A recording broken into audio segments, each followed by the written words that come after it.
کہ آقا قرآن اور اپنی اہل بیت کی طرف اشارہ کرتے ہوئے اس بات کی طرف متوجہ کر رہے ہیں کہ لوگوں اگر جاننا چاہو کہ قرآن کتنا بلند تو فرمایا قرآن اتنا ہی بلند جتنے اہل بیت بلند. واہ واہ واہ واہ واہ. فرمایا اہل بیت کتنے بلند تو اہل بیت اتنے ہی بلند جتنا کہ قرآن بلند. سبحان اللہ سبحان اللہ. قرآن اللہ کو کتنا محبوب؟ واہ واہ. بھائی قرآن اللہ کو اتنا ہی محبوب جتنے اہل بیت محبوب. جتنے اہل بیت. واہ واہ. اہل بیت اللہ کو کتنے محبوب؟ اہل بیت اللہ کو اتنے ہی محبوب جتنا اللہ کو قرآن محبوب. سبحان اللہ. قرآن اللہ کے کتنے قریب؟ قرآن اللہ کے اتنا ہی قریب ہے جتنے اہل بیت قریب ہے. سبحان اللہ. اہل بیت اللہ کے کتنے قریب؟ وہ اللہ کے اتنے ہی قریب ہیں جتنا قرآن اللہ کے قریب. واہ واہ واہ واہ. تو گویا یہ ایک لفظ کے اندر دونوں کے مفہوم کو بیان کرنا بتا رہا ہے کہ دونوں چیزوں کے اندر بڑی مماثلت ہے، یہ بڑی ہم مزاج ہیں، ہم وزن ہیں. بلکہ ایک روایت کے اندر تو تاجدار کائنات صلی اللہ علیہ وسلم نے باقاعدہ یہ کلمات بھی استعمال کیے. جی. فرمایا احدہما اعظم من الآخر. جی. اور ایک جگہ پر کلمات ہیں احدہما اکبر من الآخر. فرمایا دونوں میں سے ہر ایک وہ دوسرے سے بڑھ کر ہے. سبحان اللہ. فرمایا کسی کو بھی کم تر نہ جاننا. سبحان اللہ. اب دیکھیں بات یوں بھی ہو سکتی تھی کہ آقا صلی اللہ علیہ وسلم یوں فرما دیتے کہ اولہما، کہ بھئی دونوں میں سے جو اول ہے وہ دوسرے سے افضل ہے. سبحان اللہ. آقا نے یوں نہیں فرمایا. اگر یوں بات کی جاتی تو اس کا معنی ہوتا کہ قرآن اہل بیت سے افضل ہے. ٹھیک ہے. کیونکہ پہلے قرآن کا ذکر ہے. تو آقا نے یوں نہیں فرمایا. فرمایا احدہما. اس کا مطلب ہے دونوں میں سے ہر ایک، یعنی قرآن اہل بیت سے بلند اور اہل بیت قرآن سے بلند. فرمایا دونوں کو کم نہیں جانے، کسی کو بھی ہلکا نہ جانے، بلکہ دونوں ایک سے بڑھ کر ایک ہیں. واہ واہ واہ. حتیٰ کہ فرمایا کہ ان کی سنگت، آپس میں ان کا ملاپ اور ان کی مائیت اس قدر مضبوط ہے حتیٰ کہ قیامت والے دن بھی آئیں گے تو قرآن اور اہل بیت اکٹھے آئیں گے. سبحان اللہ. اس کا مطلب نہ قرآن کو نظر انداز کیا جا سکتا ہے، نہ آقا کی اہل بیت کو نظر انداز کیا جا سکتا ہے. تو وہ دو بارے خزانے، وہ دو خلفاء جن کا ذکر کیا آقا نے کہ میں اپنے پیچھے چھوڑ کے جا رہا ہوں، وہ ایک اللہ کی کتاب قرآن ہے اور دوسری کملی والے آقا صلی اللہ علیہ وسلم کی اہل بیت. سبحان اللہ. صاحبزادہ صاحب، یہ حدیث پاک جب ہم آگے پڑھتے ہیں تو آقا علیہ السلام نے ارشاد فرمایا تم ہرگز گمراہ نہیں ہوگے جب تک ان سے تمہارا تعلق قائم رہے گا، ان کا دامن تھامے رکھو گے اور ان کو حفاظت ایمان کی ضمانت بنا دیا. تو کیا فرمائیں گے اس بارے میں آپ؟ بسم اللہ الرحمن الرحیم. محترم رانا صاحب، آپ کا اور منہاج ٹی وی کی انتظامیہ کا شکریہ ادا کرتے ہوئے میں یہ عرض کروں گا کہ اس حدیث پاک میں جو آقا دو جہاں صلی اللہ تعالیٰ علیہ وآلہ وسلم نے اپنے پیچھے دو عظیم نعمتیں اور اپنی امت کے لیے دو بڑے انعامات چھوڑ کے جانے کا اعلان فرمایا، اور پھر ساتھ ہی فرمایا ما ان تمسکتم بہما لن تضلوا. سبحان اللہ. جب تک ان دونوں کو مضبوطی سے تھامے رکھو گے کبھی گمراہ نہیں ہوگے. تو یہاں ایک تو آقا علیہ السلام ان دونوں چیزوں کے ساتھ منسلک رہنے کی تعلیم دے رہے ہیں، اللہ کی کتاب قرآن کے ساتھ اور حضور علیہ السلام کی اہل بیت اور آقا کی اطرت کے ساتھ. سبحان اللہ. اور ان دونوں کے تمسک کو حضور علیہ السلام نے ہدایت پر ثابت قدم رہنے کی ایسی ضمانت دی کہ فرمایا لن تضلوا. یہاں یہ نہیں فرمایا لا تضلوا. واہ. یعنی صرف نفی نہیں کی بلکہ لن تضلوا، جس کے اندر تاکیدی کلمہ لگا دیا. سبحان اللہ. گمراہ ہو ہی نہیں سکتے. ہرگز گمراہ نہیں. اس کا مطلب یہ ہو گیا کہ کبھی گمراہ ہونے کے کوئی امکانات ہی نہیں ہیں. سبحان. تمام گمراہی کے امکانات اور تمام گمراہی کے چانسز ختم ہو جائیں گے اگر تمہارا تعلق قرآن کے ساتھ اور حضور کی اہل بیت کے ساتھ قائم رہا. اور جہاں یہ اتنا تاکیدی حکم ایک طرف اس طرف ہماری رہنمائی کر رہا ہے کہ ان کے ساتھ تمسک تمہیں کبھی گمراہ نہیں ہونے دے گا، دوسری طرف اس میں اس امر کی طرف بھی اشارہ ہے کہ اگر ان دونوں میں سے کوئی ایک نسبت بھی کٹ گئی یا کمزور پڑ گئی تو پھر ہدایت پر ثابت قدم رہنے کی یہ ضمانت بھی برقرار نہیں رہے گی. پھر گمراہی سے بچ نہیں سکتے. گمراہی سے بچنے کے بھی امکانات نہیں ہوں گے. پھر کسی بھی وقت آپ گمراہ ہو سکتے ہیں، رائے حق سے بھٹک سکتے ہیں، بہک سکتے ہیں. لہٰذا اگر حق کی راہ پر ثابت قدم رہنا ہے اور چاہتے ہیں کہ استقامت کے ساتھ اپنی منزل تک پہنچ جائیں، اور وہ منزل ہدایت کیا ہے، یعنی سب سے بڑی ہدایت کی منزل وہ اللہ رب العزت کی رضا ہے، اس کا قرب ہے اور اس کی محبت ہے، اس کی رضا کو پانا، جی یہی سب سے بڑی ہدایت ہے اور یہی بندہ مومن کی منزل ہے. جی تو اس منزل تک پہنچنے کے لیے آپ کو بڑا سیف راستہ حضور علیہ الصلوۃ والسلام نے دے دیا کہ اگر گمراہی سے بچنا چاہو، چونکہ قدم قدم پر تمہارا دشمن شیطان بھی کھڑا ہے اور قدم قدم پر تمہارا دشمن تمہارا نفس بھی کھڑا ہے، جو تمہیں بہکانے کے لیے، بھٹکانے کے لیے ہر وقت سر توڑ کوشش کرے گا. لہٰذا اپنے ان دشمنوں سے بچ کر اگر تم چاہتے ہو کہ کامیابی کے ساتھ جی اور بغیر کسی خطرے کے ہدایت کی منزل کو پا لو، تو اس کے لیے ایک اللہ کی کتاب قرآن ہے جی اور دوسرا میری اہل بیت، سبحان میری اطرت ہے. ان دونوں کے دامن کو مضبوطی سے تھام کے رکھنا. جی اگر ایک سے بھی تعلق کٹ گیا تو ہدایت پر قائم رہنے کی تمہاری وہ جو ضمانت ہے وہ ختم ہو جائے گی. سبحان اللہ. اب یہاں جو بڑی خاص بات عرض کرنے لگا ہوں جی وہ یہ کہ آقا دو جہاں صلی اللہ تعالی علیہ وآلہ وسلم کی نگاہ نبوت، آقا علیہ الصلوۃ والسلام نے یہ اتنا تاکیدی ارشاد کیوں ارشاد فرمایا جی اور اس پر اتنا زور کیوں دیا؟ میں سمجھتا ہوں کہ میرے آقا کی نگاہ نبوت دور تک دیکھ رہی تھی کہ میرے بعد کیا کیا ہوگا، آنے والے حالات کا، آنے والے حالات کہاں میری امت کو کس کس نہج پر لے کے جائیں گے. جی اور اس وقت اگر ہم پریکٹیکلی حالات کا جائزہ لیں اور پوری امت کے اوپر اگر ایک نگاہ ڈالیں تو میں سمجھتا ہوں کہ امت دو طبقوں میں بٹی ہوئی ہے. اگر کہیں قرآنی فکر کی بات ہوتی ہے، قرآنی استدلال کی بات ہوتی ہے، قرآن کے ساتھ تمسک کی بات ہوتی ہے، قرآنی تعلیم کی، قرآنی تربیت کی، یعنی سارا زور اگر قرآن پر ہے جی تو وہاں آپ دیکھیں گے کہ اہل بیت کا تعلق بالکل نہ ہونے کے برابر. ٹھیک ہمارے معاشرے میں یہ ہو رہا ہے، نظر آتا ہے. جی جی ایک طبقہ ہے قرآن پر بہت زور دیتا ہے، نہیں ہے. ٹھیک ہے. ان کا اوڑھنا بچھونا، اٹھنا بیٹھنا، ان کی تبلیغ صبح و شام قرآن کے ساتھ ہے اور ایمان کی ضمانت دو نسبتوں سے ہے. اور دوسری طرف جب اہل بیت کی بات آتی ہے تو وہاں ان کے ساتھ بالکل ایک سرسری سا تعلق، جی یعنی رسمی تعلق ہے، نہ ہونے کے برابر. ٹھیک ہے. وہاں جو ایک گرم جوشی ہے، عشق کی، محبت کی، عقیدت کی، ایک والہانہ پن ہے، وہ آپ کو نظر نہیں آتا. جی یہ ایک اینگل ہے. جی اور دوسری طرف اگر آپ دیکھیں تو ایک طبقہ ایسا بھی ہے کہ جو اہل بیت کی بات آتی ہے تو وہ تڑپ جاتے ہیں. سبحان اللہ. اہل بیت کی بات آتی ہے تو وہ آپے سے باہر ہو جاتے ہیں. جی یعنی بڑا ایک عشق کا، جذباتی محبت کا، تعلق ہے. عقیدت کا ایک جذباتی والہانہ تعلق ہے. جی مگر اسی طبقے میں اگر آپ دیکھیں تو قرآن کے ساتھ دور کا بھی کوئی واسطہ نہیں. انا للہ.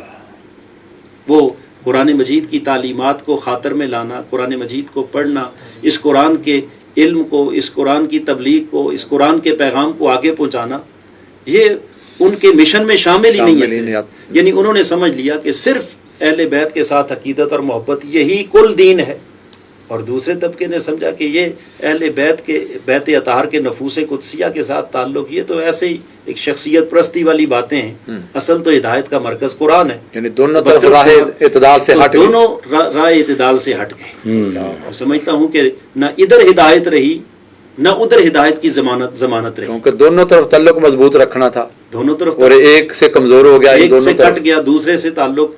لہٰذا اس وجہ سے وہ ہدایت کی راہ سے بہک گئے، بھٹک گئے، اور ان کے ہدایت پر ثابت قدم رہنے کی جو آقا نے ضمانت دی تھی وہ ضمانت برقرار نہ رہی. سو تاجدار کائنات کی یہ حدیث آج اس امت کو اس طرف متوجہ کر رہی ہے جی کہ اگر اس ہدایت کی ضمانت پر پورا اترنا چاہتے ہو اور چاہتے ہو کہ تمہارے گمراہی کے تمام خطرات تم سے دور ہو جائیں اور تم ثابت قدمی کے ساتھ ہدایت کی منزل کو پا جاؤ، تو اس کے لیے لازم ہے کہ اہل بیت رسول سے بھی تعلق اپنا قائم کر لو اور قرآن مجید سے بھی تعلق قائم کر لو. سبحان اللہ. سبحان اللہ. یہاں میں ایک بڑی خاص بات اپنے ناظرین کی خدمت میں عرض کرنا چاہوں گا کہ بے شک ہمارا اس مشن منہاج القرآن کے ساتھ تعلق ہے جی، مگر ہمارے اس تعلق کو دیکھے بغیر آپ غیر جانبدارانہ جائزہ اگر لیں جی، تو آپ کو ہر طرف اگر قرآن کی کہیں بات نظر آئے گی تو وہاں اہل بیت کا تعلق بہت کمزور دکھائی دے گا، اور کہیں اہل بیت کے عشق اور محبت کی بات نظر آئے گی تو وہاں قرآن سے تعلق انتہائی کمزور نظر آئے گا. میں سمجھتا ہوں کہ آقا علیہ السلام کی اس حدیث پاک کا صحیح مصداق اگر دیکھنا ہے اس وقت تو وہ حضور شیخ الاسلام کی تعلیمات ہیں، اور یہ منہاج القرآن کا مشن ہے کہ جہاں سے تاجدار کائنات کی اہل بیت کی محبت اور عقیدت کا پیغام بھی پوری دنیا میں حضور کی امت میں جا رہا ہے، اور جس مشن کی ساری صحیح اور ساری جد و جہد کا مقصد بھی رجوع الی القرآن، قرآن کے ساتھ اپنے ٹوٹے ہوئے تعلق کو بحال کرنا ہے۔ جی حضور شیخ الاسلام نے اپنی پوری زندگی اسی پر زور دیا، قرآن سے بھی تعلق جوڑا اور حضور کی اہل بیت سے بھی تعلق جوڑا، اور آگے ان کے تربیت یافتہ شاگرد بھی آج دیکھیں پوری دنیا کے اندر دروس قرآن کے نام سے قرآن مجید کے ساتھ رجوع الی القرآن کی ایک تحریک چل رہی ہے، اور جب حب اہل بیت کی بات آتی ہے 300 سے زیادہ شہروں اور مقامات پاکستان میں جہاں دروس قرآن ہو رہے ہیں، اور پھر سبحان اللہ، ورلڈ پھر کے اندر دنیا میں ہو رہے ہیں، سبحان پھر جب اہل بیت کی محبت کی بات آتی ہے تو یوں لگتا ہے کہ ان جیسا اہل بیت سے محبت کرنے والا ہے ہی کوئی۔ ابھی پاکستان بھر میں کانفرنسز ہوئی، دنیا بھر میں ہوئی، سوشل میڈیا پہ ہر روز ہم دیکھتے ہیں ہمارے اسکالر جو ہیں وہ شان اہل بیت پر اور امام علیہ السلام۔ میں سمجھتا ہوں کہ اس وقت اگر تاجدار کائنات صلی اللہ تعالی علیہ وسلم کی امت کو صحیح راستے پر جی گامزن کرنے کے لیے کوئی کوشش کسی جگہ سے ہو رہی ہے تو وہ جس کو حضور نے فرمایا نا امت وسط، جی وَكَذَلِكَ جَعَلْنَاكُمْ أُمَّةً وَسَطًا، قرآن مجید کہتا ہے کہ ہم نے تمہیں اعتدال والی امت بنایا سبحان ہے، اللہ، ایسے نہیں کہ ایک طرف ایکسٹریم پہ چلے جاؤ اور دوسری طرف بالکل ہی جو ہے وہ اپنا تعلق توڑ بیٹھو۔ جی رانا برابری کا تعلق، اور یہی آقا علیہ السلام کی ہے، تعلیمات ہیں سبحان کہ اگر دونوں سے مضبوطی سے تعلق اپنا قائم رکھو گے تو کبھی گمراہ نہیں ہوگے۔ سبحان اللہ۔ رانا صاحب ابھی آپ نے اس حدیث پاک کے کچھ الفاظ پڑھے، احدہما اعظم من الآخر، اس پر ذرا تھوڑی سی وضاحت، یہ بڑے خوبصورت الفاظ ہیں، حدیث مبارکہ ایک پیغام ہے اس میں بڑا۔ جی ہاں، یہ دونوں جگہ پر جو کلمات آئے ہیں، احدہما اعظم من الآخر یا احدہما اکبر من الآخر، جی یہ بڑی اہمیت کے حامل ہیں، جو ہمیں اس بات کی طرف متوجہ کر رہے ہیں کہ یہ دو چیزیں، جو ایک اللہ کی کتاب قرآن ہے اور دوسری تاجدار کائنات صلی اللہ علیہ وسلم کی اہل بیت ہے، ان دونوں میں سے کبھی کسی کو بھی ہلکا نہیں جاننا، سبحان اللہ، کسی کو کم نہیں جاننا۔ میں سمجھتا ہوں کہ اگر تھوڑا سا ایک سٹیپ ہم اس سے پیچھے جائیں تو یہ بات سمجھنے میں زیادہ آسانی ہو جائے گی۔ جی جامع ترمذی کی ایک روایت ہے جس میں تاجدار کائنات صلی اللہ علیہ وسلم نے ارشاد فرمایا، اسی طرح کی کلمات ہے کہ تمہارے اندر دو چیزوں کو چھوڑ کے جا رہا ہوں، جب تک دونوں کا دامن تھامے رہو گے تم کبھی گمراہ نہیں ہو سکتے۔ مگر وہاں جب بات کی تو میرے آقا صلی اللہ علیہ وسلم نے فرمایا کہ ایک اللہ کی کتاب یعنی قرآن ہے، اور دوسری جب بات آئی تو ساتھ ہی فرمایا وسنتی، اور دوسری چیز جو چھوڑ رہا ہوں وہ میری سنت ہے۔ سبحان اللہ۔ مگر یہ روایت جو صحیح مسلم شریف کی ہے، اس میں جب ہم دیکھتے ہیں تو میرے آقا صلی اللہ علیہ وسلم فرمایا اسی طرح دو چیزیں چھوڑ کے جا رہا ہوں، جی تم گمراہ نہیں ہو سکتے جب تک دونوں کا دامن تھامے رہو گے۔ مگر یہاں جب بیان کیا تو ایک چیز تو سیم وہی ہے، جی قرآن ہے، اللہ کی کتاب قرآن ہے، جی مگر دوسری چیز کی جگہ آپ نے سنت کی جگہ پر اپنی اہل بیت کا ذکر کیا۔ ذکر ہو گیا، اب تاجدار کائنات صلی اللہ علیہ وسلم کی دو باتوں میں تضاد تو ہو نہیں سکتا، سبحان اللہ، یقیناً میرے آقا کی زبان اقدس سے نکلے ہوئے الفاظ ہیں، جی تو اس کی تعویل ایک ہی ہو سکتی ہے کہ در حقیقت آقا فرما یہ رہے ہیں کہ بھئی ایک چیز تو کامن ہر جگہ دیکھ رہے ہو، وہ اللہ کی کتاب قرآن ہے، ٹھیک ہے، ایک جگہ میری سنت کا ذکر ہے، دوسری جگہ میری اہل بیت کا ذکر ہے، جس کا مطلب آقا یہ سمجھانا چاہ رہے ہیں کہ اگر میرے بات قرآن کی پریکٹیکل شکل جو میری سنت کی شکل میں تھی، اگر وہ دیکھنا چاہو تو وہ تمہیں نظر آئے گی تو میری اہل بیت سے نظر سبحان اللہ، سبحان اللہ۔ آپ پہلی بات کو اگر سامنے رکھیں تو ایک طرف اللہ کا قرآن ہے، دوسری طرف تاجدار کائنات صلی اللہ علیہ وسلم کی سنت مبارکہ ہے، ان دونوں میں سے کسی کو بھی ہم کم نہیں جان سکتے، ٹھیک، دونوں اپنی جگہ پر بڑی اتھینٹک، ان کا وزن، ان کی اہمیت ایک سے بڑھ کر ایک ہے، جی کیونکہ آپ دیکھیں نا کہ قرآن اللہ کی وحی ہے، جی اور تاجدار کائنات صلی اللہ علیہ وسلم کا ہر قول، ہر فعل، ہر عمل، جو کچھ، دونوں ان چیزوں پر قرآن گواہ ہے۔ جیسے قول کی بات آئی تو فرمایا وما ينطق عن الهوى ان هو الا وحی یوحی، فرمایا یہ اپنی خواہش نفس سے کچھ نہیں بولتے، بلکہ جب جس لمحے جو کچھ ان کی زبان سے نکل جائے وہی اللہ کی وحی ہوتی ہے۔ سبحان اللہ، سبحان اللہ، یہ بھی اللہ کی وحی ہے۔ اور دوسری جگہ میرے آقا نے تاجدار کائنات صلی اللہ علیہ وسلم کے عمل مبارک کی جب آیت آئی تو باری تعالیٰ نے قرآن پاک میں فرمایا کہ محبوب نے یہ بھی بتا دو کہ اس وقت تک کوئی عمل نہیں کرتا جب تک کہ اللہ کی وحی نہ آ جائے۔ تو نبی کا ہر قول بھی وحی الہی ہے، نبی کا ہر فعل بھی وحی الہی ہے، وہ وحی جلی ہے، یہ وحی خفی ہے۔ تو دوسرا یہ جو فرمایا کہ ان میں سے کسی کو کم نہ جاننا، ایک اس کا معنی یہ بھی ہے کہ دیکھیں آپ یوں سمجھیں کہ قرآن ایک تھیوری ہے جی، مگر اس کی پریکٹیکل شکل اگر آپ کو نظر آئے گی تو وہ تاجدار کائنات صلی اللہ علیہ وسلم کی سنت مبارکہ ہے۔ اب قرآن حکم دیتا ہے کہ نماز قائم کرو، جی، بھئی نماز کیسے قائم کریں؟ نماز قرآن اس پر خاموش ہو جائے، ایون کہ قرآن میں تو 5 نمازوں کی رکعتوں کا بیان بھی کوئی نہیں، ٹھیک ہے۔ تو اس کی پریکٹیکل شکل اگر ملتی ہے تو وہ تاجدار کائنات صلی اللہ علیہ وسلم کی سنت مبارکہ سے، تو دونوں میں سے تھیوری ہو یا پریکٹیکل کسی ایک کو بھی ہم نظر انداز نہیں کر سکتے۔ جو تھیوری میں فیل ہو جائے گا وہ بھی فیل، جو پریکٹیکل میں فیل ہوگا وہ بھی فیل۔ کوئی ایک کو تھام کے بیٹھ جائے دوسری کو نظر انداز کر دے تو اس کی کامیابی کا کوئی تصور نہیں ہے۔ اب کملی والی آقا نے اپنی سنت کی جگہ اپنی اہل بیت کو رکھا، فرمایا جس طرح قرآن کے ساتھ پریکٹیکل شکل میری سنت تھی، اسی طرح میری سنت کے بعد اگر قرآن کی پریکٹیکل شکل دیکھنا چاہو تو وہ تمہیں نظر آئے گی، تو میری اہل بیت میں نظر آئے گی۔ واہ واہ، اس لیے فرمایا کہ ان کو اس حوالے سے بھی کبھی کسی کو کم نہ جاننا کہ ایک کے ساتھ تعلق جوڑ لیں دوسرے کو چھوڑ دیں، دوسرے کے ساتھ جوڑ لیں پہلے کو چھوڑ دیں۔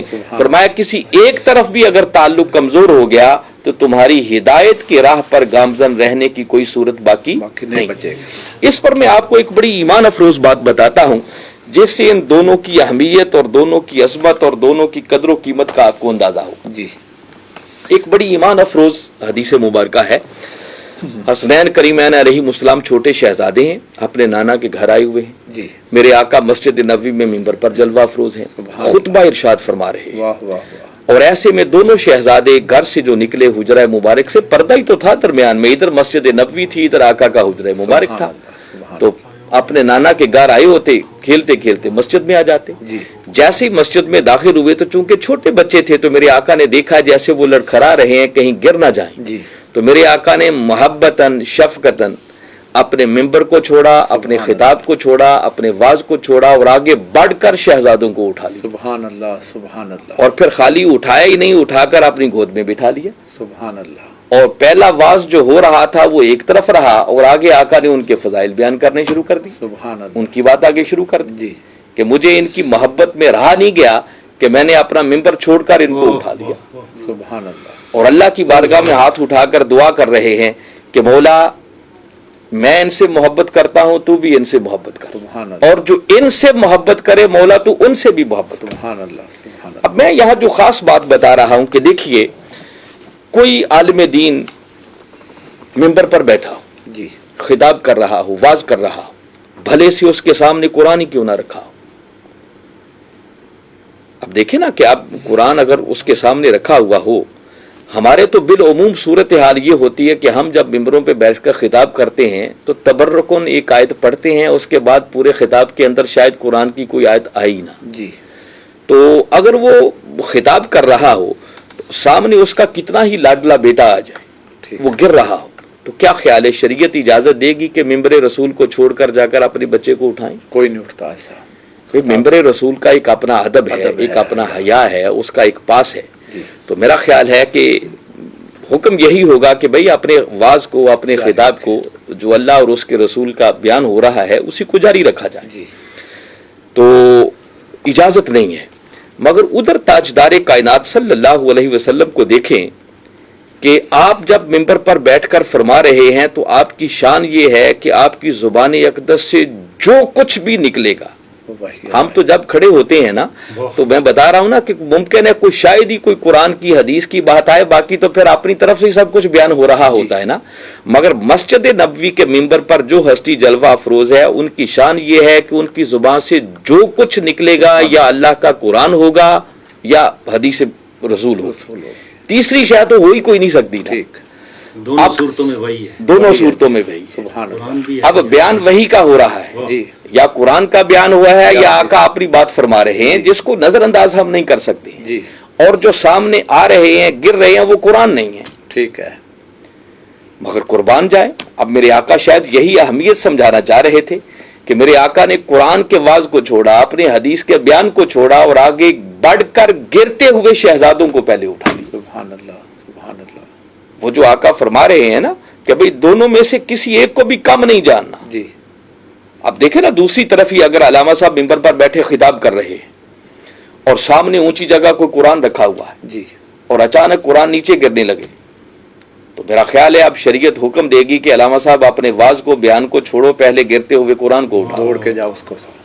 اب قرآن کو اٹھانا ہوگا، قرآن کو تھامنا ہوگا تاکہ ان کو گرنے سے بچائیں۔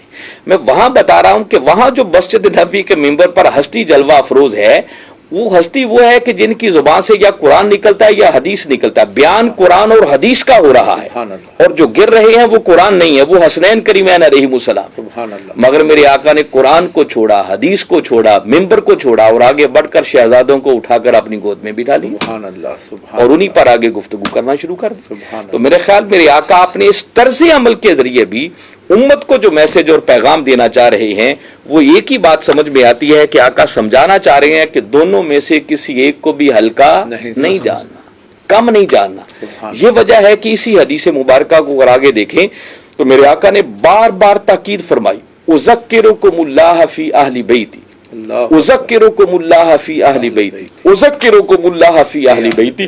3 مرتبہ میرے آقا نے یہ کلمات دہرائے اور اپنی امت کو مخاطب کر کے فرمایا کہ دیکھو میں تمہیں اپنی اہل بیت کے بارے میں اللہ کی یاد دلاتا ہوں، اللہ اکبر، اللہ۔ میری اہل بیت کو کبھی فراموش نہ کرنا، ان کو کبھی ہلکا نہ جاننا۔ بار بار یہ نصیحت بار اور بار اس وصیت کی ہے۔ طرف متوجہ کیا جس سے اہل بیت کی شان کو نمایاں کرنا مقصود تھا، اور اس سے پہلے قرآن پر ترغیب دلائی ہے۔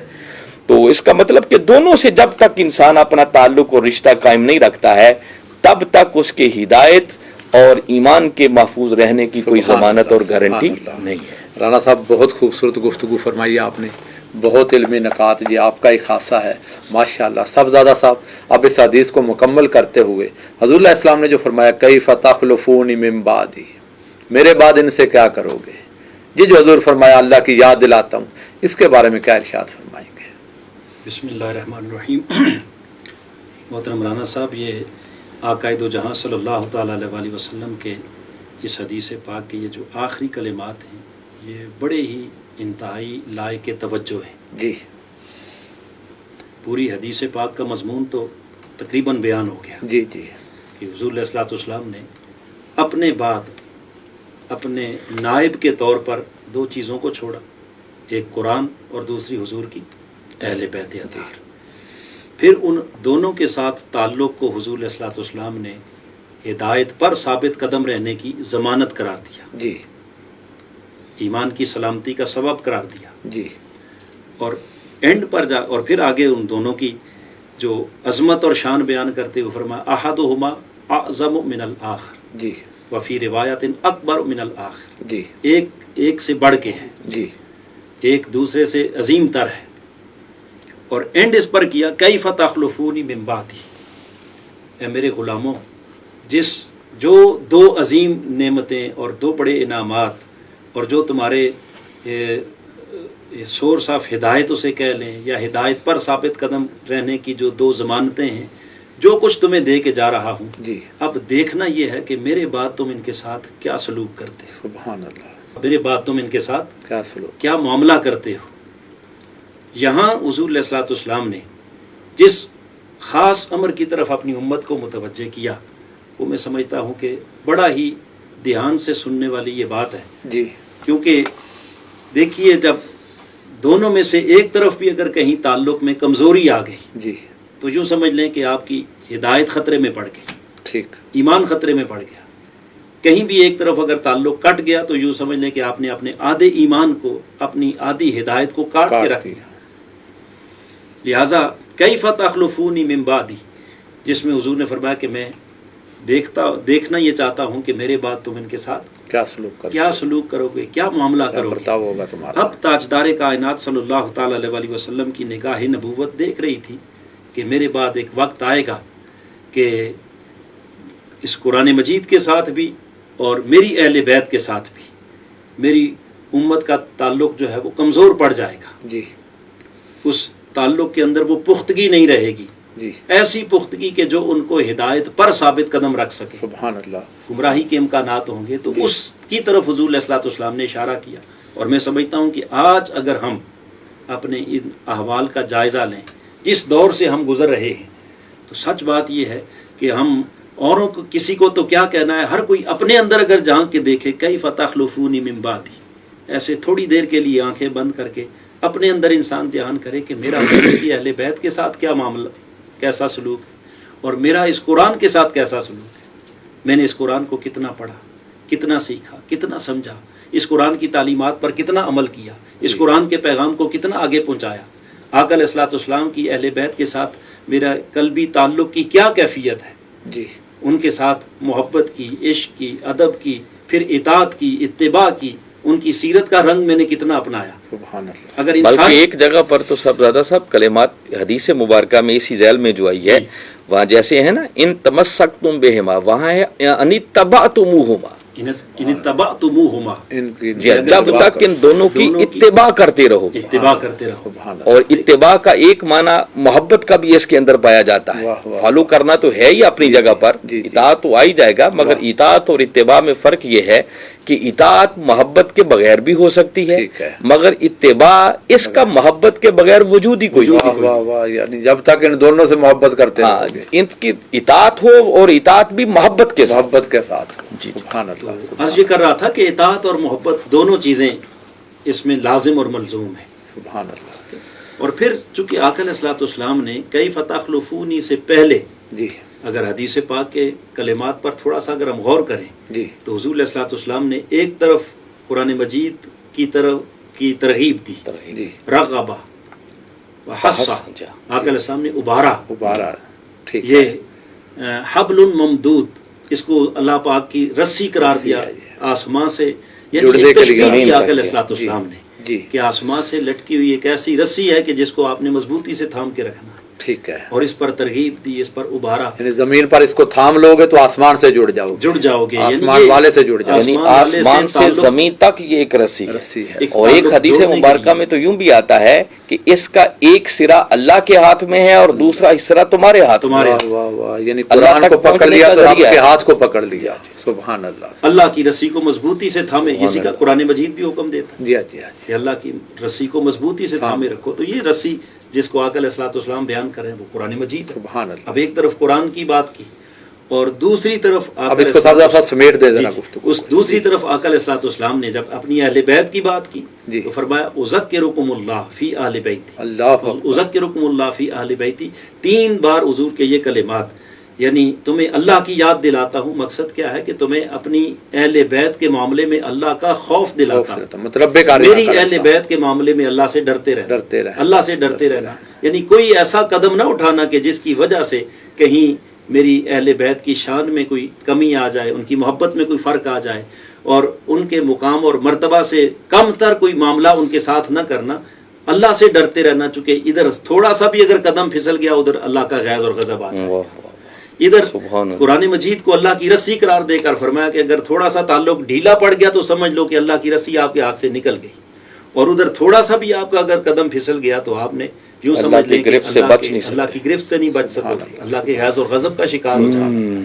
تو میں سمجھتا ہوں کہ ہم میں سے ہر ایک کو اور پوری امت کو اس وقت اس امر کا خصوصی جائزہ لینا ہوگا کہ ہمارا تعلق بالقرآن کیسا جا رہا ہے، اور ہمارا تعلق بالاہل بیت، اہل بیت رسول کے ساتھ ہمارا کیا رسمی تعلق ہے، کیا صرف سال کے بعد عزاداری کا تعلق ہے، خالی ذکر اذکار کا تعلق ہے، جی۔ یا ان کے ساتھ حقیقی محبت کا، عشق کا، ادب کا، غلامی کا، اطاعت اور اتباع کا تعلق ہے۔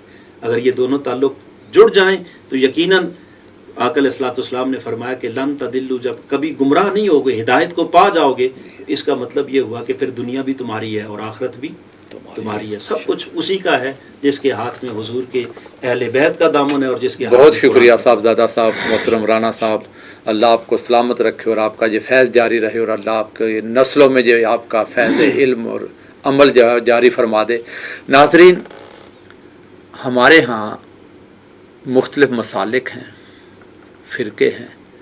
ایک زمانہ تھا کہ مسلکوں کی بنیاد علمی تحقیق ہوتی تھی اور اس پر لوگ عمل کرتے تھے۔ بدقسمتی سے آج مسالک کی بنیاد علمی تحقیق اور نقطہ نظر نہیں بلکہ دوسرے کی مخالفت ہو گئی ہے۔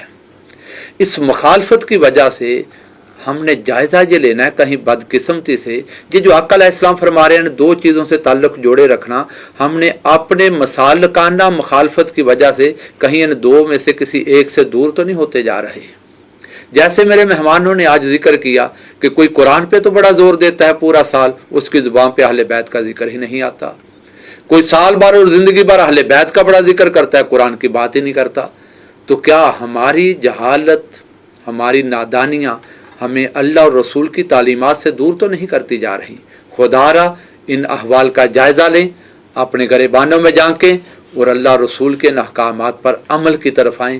ہم نے کوشش کی آج منہاج القرآن کے اس پلیٹ فارم سے، منہاج دعوت کے اس پروگرام سے، کہ ہم اللہ رسول کے احکامات پہنچائیں اور اس کی روشنی میں ہم اپنے ایمانوں کا جائزہ لیں کہ ہمارا تعلق آج قرآن سے کیا ہے، ہمارا تعلق آج اہل بیت سے کیا ہے۔ دیکھتے رہیے منہاج ٹی وی۔ بہت شکریہ۔